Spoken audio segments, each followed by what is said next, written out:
Hailing from the great cold state of Alaska, I am the Frozen Gamer, and tonight I want to talk to you guys about my E3 predictions.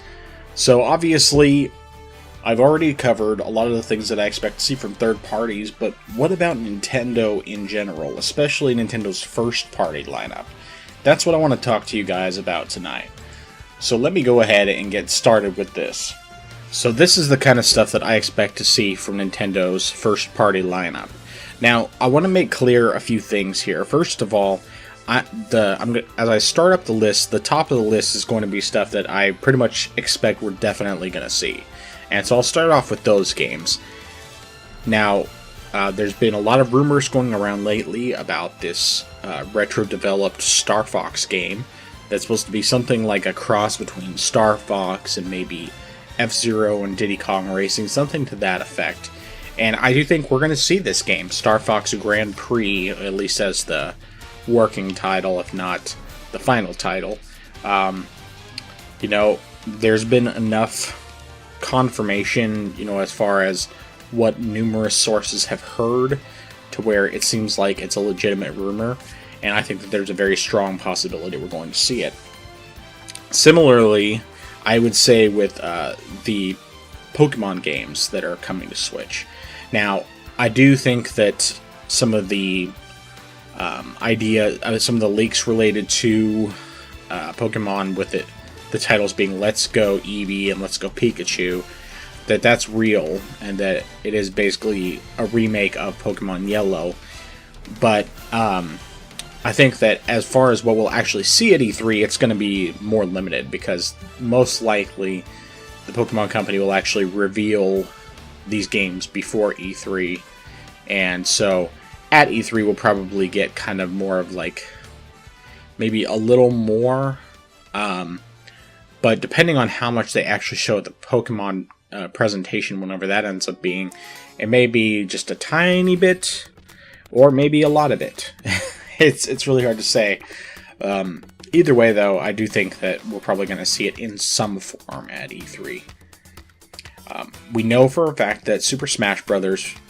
Is going to be at E3, and I'm going to say right now that, as obvious as it is, Ice Climbers are definitely coming back. There's no question about it, because the only reason they were not in the last Smash Bros. Is because the 3DS couldn't really handle 4 sets of Ice Climbers at one time.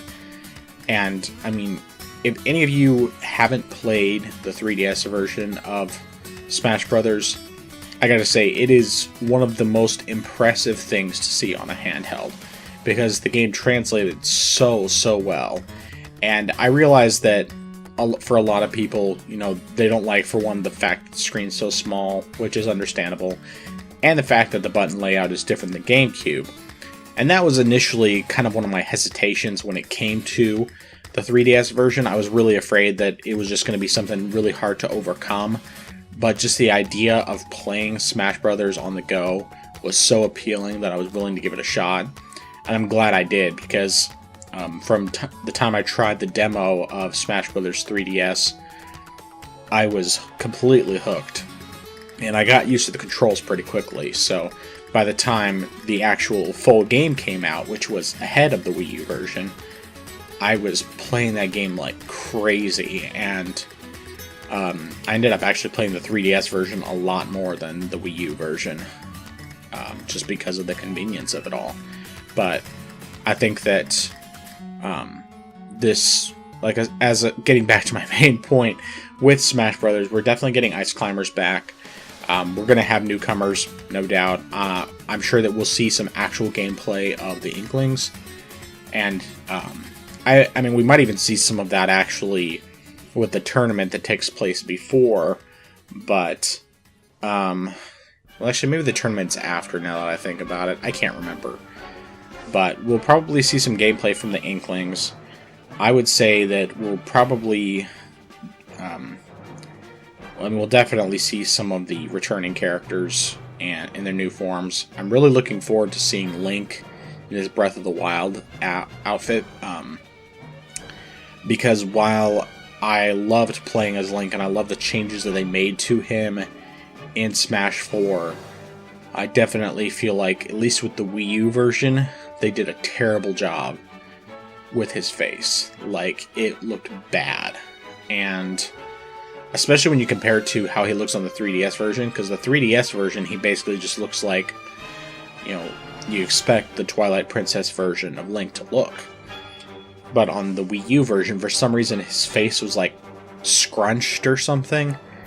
And so, with them bringing in a new version of Link, with the Breath of the Wild version, I imagine he's going to be modeled, including his face, after Breath of the Wild Link, which means we'll actually get a better looking Link. And I'm a little worried about what exactly they're going to do with his moveset, because I feel like there's definitely a lot of things they could do to make him really interesting, to change him up, but I don't want them to change him up too much, because I also really love his moveset in Smash 4.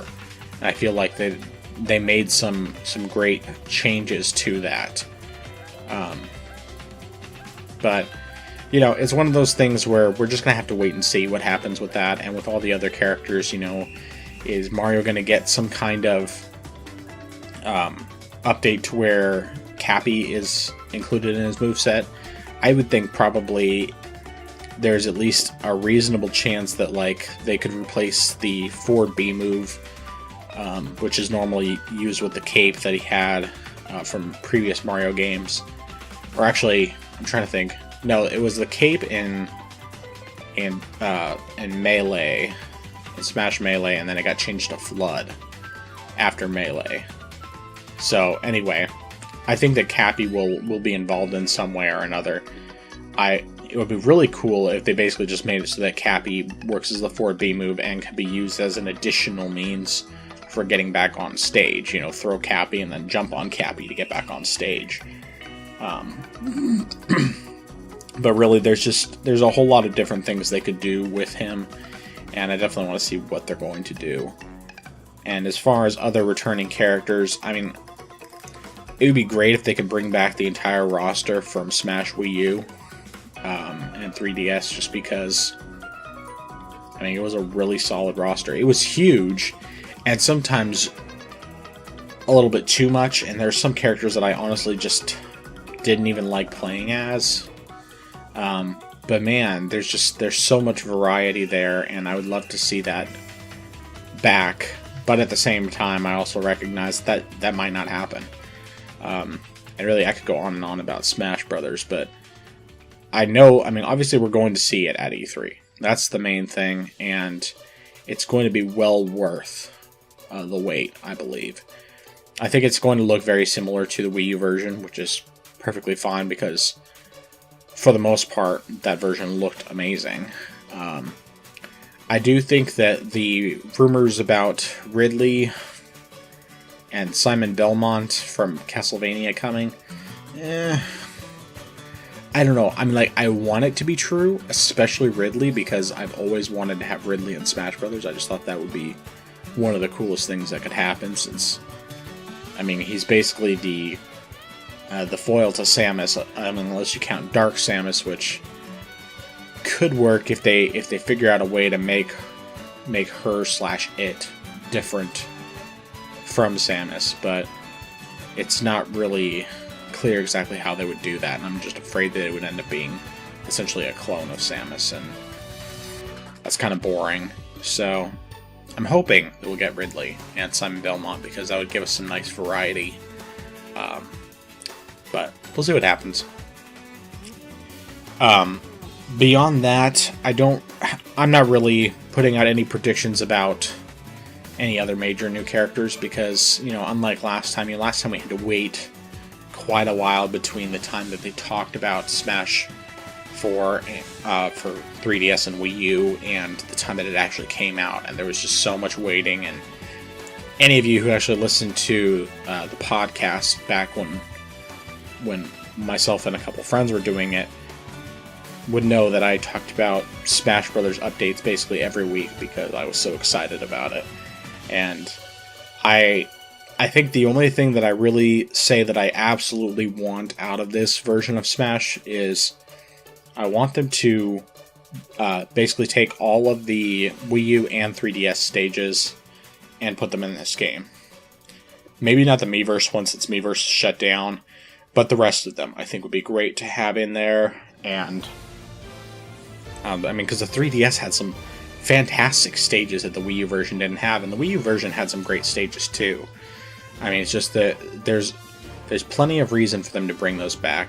But I also want them to bring back, like, the DLC stages. Because, there were some great Nintendo 64... Some of the best Nintendo 64 stages on there. The only one they were missing, which was disappointing, was Saffron City from the original Smash Brothers, because that is easily one of my favorite stages. And yeah, I ended up making up that same stage essentially in the level creator, but it was still not quite the same. I mean, it didn't have any of the hazards or anything. It didn't look the same. It was laid out the same, basically. And it was still fun, but not quite as good as the real deal. So I'm hoping that they'll bring that back, and I would really like to see some stages from like Smash Melee as well. Especially one of my favorites, which is the Majora's Mask stage, Termina Bay. That is a great stage that should definitely make a return. But you know what? I'm not too worried about it. I mean, the last Smash Brothers was so good that I really have faith that this next one's going to be great too, and Sakurai's had plenty of time to work on it. He's only doing one game instead of two, and so hopefully, even though he's obviously having to work really hard, he's able to also enjoy himself and doesn't almost lose his hand again. Beyond that, other things that I expect to see, I think that we're definitely going to see Yoshi, which, if it wasn't for the fact that my son absolutely loves Yoshi, so much so that he has this stuffed Yoshi that he's had since he was a baby, and sometimes he'll call it his baby. If it wasn't for that, I probably wouldn't even care about this game, because it's just not really for me. But simply because my son loves it, I'm definitely going to be getting this one, and probably even right when it comes out, just so that I can see the look of joy on my son's face, because there's nothing better. As far as other stuff I expect to see, now I'm going to kind of get into some of the stuff that I think is a little bit less likely, but still has a good chance. So, Metroid Prime 4. I would say that this one is probably the most likely of the ones I'm going to be saying, but it's still, we don't know for sure if we're going to see anything about it. And I'm not going to get my hopes up too much. I figure even if we see something, it's probably just going to be like a real teaser trailer. I mean, like something more than just a logo like we got last time. But either way, it'll be great as long as we get something. And this is where I start to get into the stuff that is like a little bit less likely, but still has a reasonable possibility, and that's an announcement of the Metroid Prime trilogy coming to Switch. And it's not going to be the Wii version, pure and simple. It's going to be an HD version. And I think that basically they're just going to take the existing Wii games, up-res them, and make it so that you can play, ideally, either with the Joy-Cons, which I think would be fantastic because the Wii controls are so good, or to be able to play more classic, maybe even use the gyro for aiming, like when you're playing in handheld mode. And I think that would be really, really smart for them to do that. And here's the real kicker. This is like the most unlikely part of all of that, is that they're going to announce that right after the presentation, this will be available on the Switch eShop.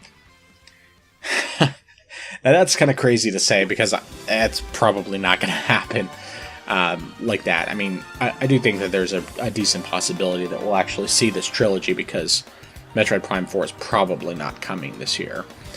But we could still see the trilogy on Switch, and it would be amazing if they just said it's available after the presentation. Probably won't happen, but it would still be amazing. Beyond that, I also think we're going to see something from Bayonetta 3. It may not be much. I imagine it's probably going to be somewhere in between the teaser that we got at the Game Awards last year and like real gameplay. But even if we do see some gameplay, we're not going to see a ton. I think that we'll still see enough, though, to where basically it'll be like an early 2019 game. It could even be February that they release it next year. Basically make it, a year after they released the first 2 games on Switch. And so I think there's a reasonable possibility of that. Now we're getting into the ones that are kind of more wishful thinking, but we'll see what happens with them. First off, Animal Crossing. At this one, it feels like it's time. Because Animal Crossing is a huge game.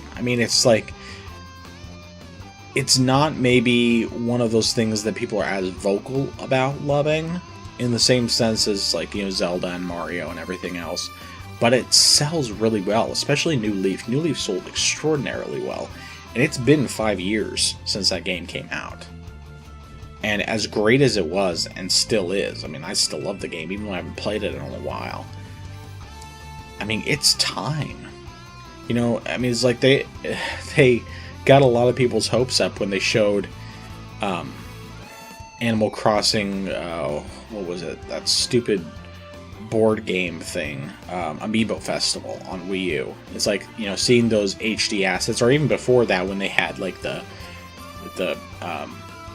Mii Plaza that had the Animal Crossing theme, and you had KK Slider playing his guitar, and just like how good it looked in HD. And then of course, we've seen other things that have indicated how great this game could look in HD, like the track in Mario Kart 8, or the some aspects of Amiibo Festival look really good. But the main thing is that it feels like it should be time for this.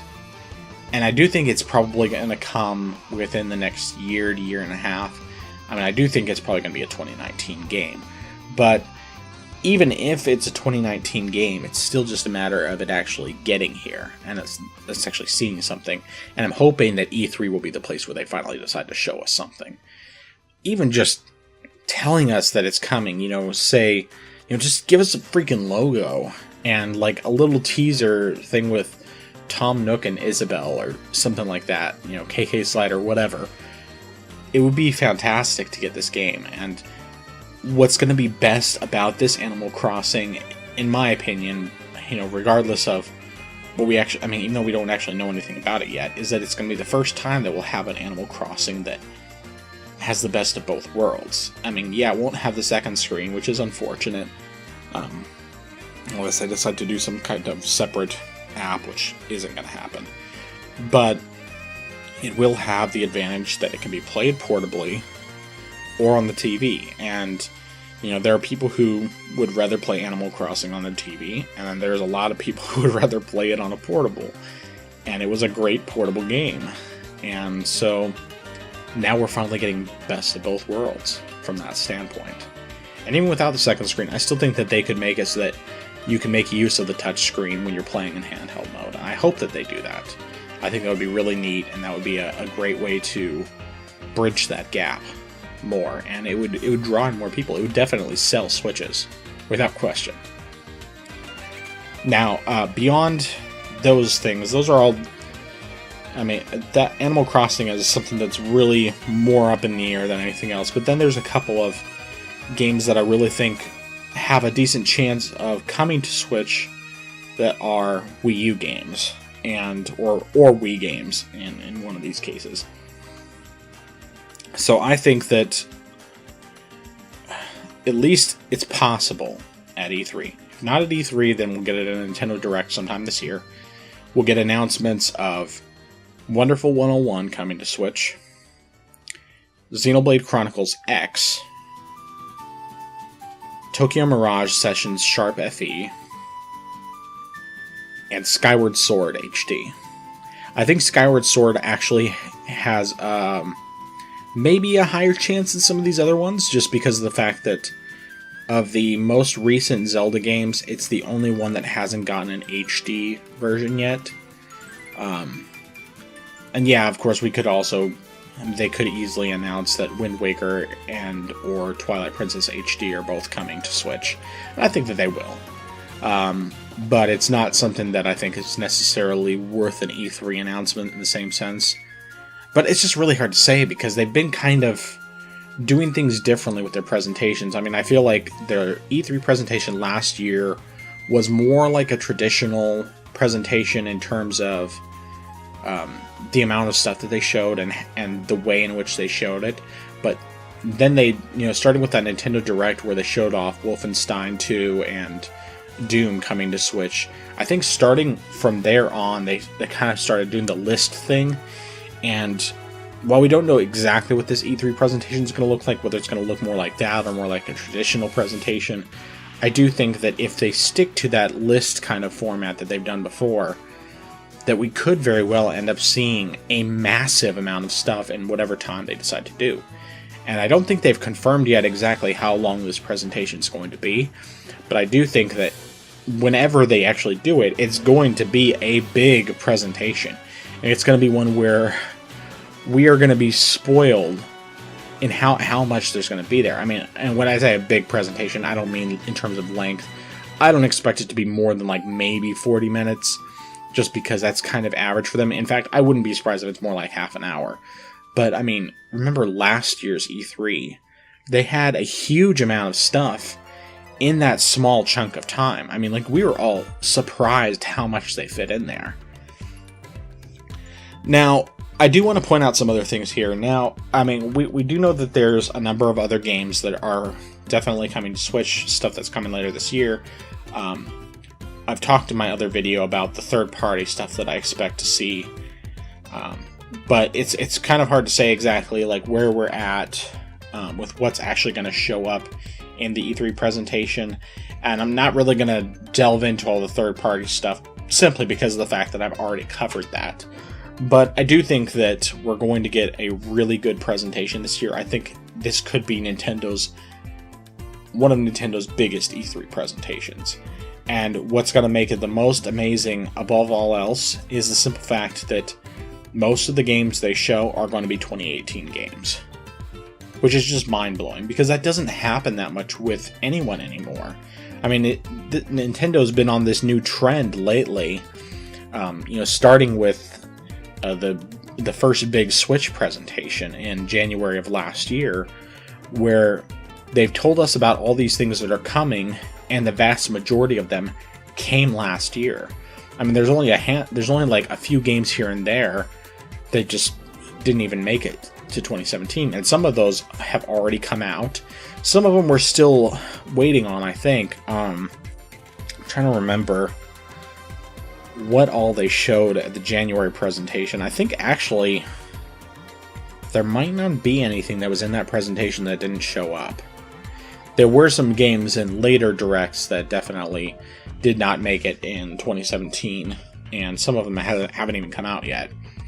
But still, it's just, I feel like this is Nintendo's new trend, and it's something that, to me, makes them more impressive than some of their competitors. And I mean, like, last year's presentations, there were some really solid ones. Like, I really enjoyed Ubisoft and PlayStation. Actually, no, PlayStation's was underwhelming last year, but I enjoyed Xbox's, and I feel like there's enough out there to be excited about to where this could really just be a great E3. But anyway, what do you guys think? What do you expect to see at this year's E3 from Nintendo? This is just the video talking about first-party stuff, I want to hear what you guys think as far as first-party stuff goes. Because there's a whole lot of possibilities, and it's always fun, even when it's stuff that just is like ridiculous, or like we go overboard expecting too much. It can still be really fun. It's good to temper your expectations. Always good to do that. Honestly, I mean, the only thing is that, like, I know we're gonna see this year. I know we're gonna see Smash Brothers. I know we're going to see something about Pokemon, whether it's actually in the E3 presentation or just as like a Nintendo Treehouse thing, or I mean, it's possible we might only see it with the Pokemon presentation, but that's kind of unlikely. And I think Star Fox Grand Prix has a very, very good chance of being here. But apart from that, it's just kind of like there's so many different things that could definitely show up. And then there's also things where it's like, I don't know if any of this will show up. And I just want to hear what you guys have to say. What do you think we're going to see from Nintendo first-party games at E3 this year? Leave your comments down below. And until next time, this has been The Frozen Gamer, and I'll talk to you later.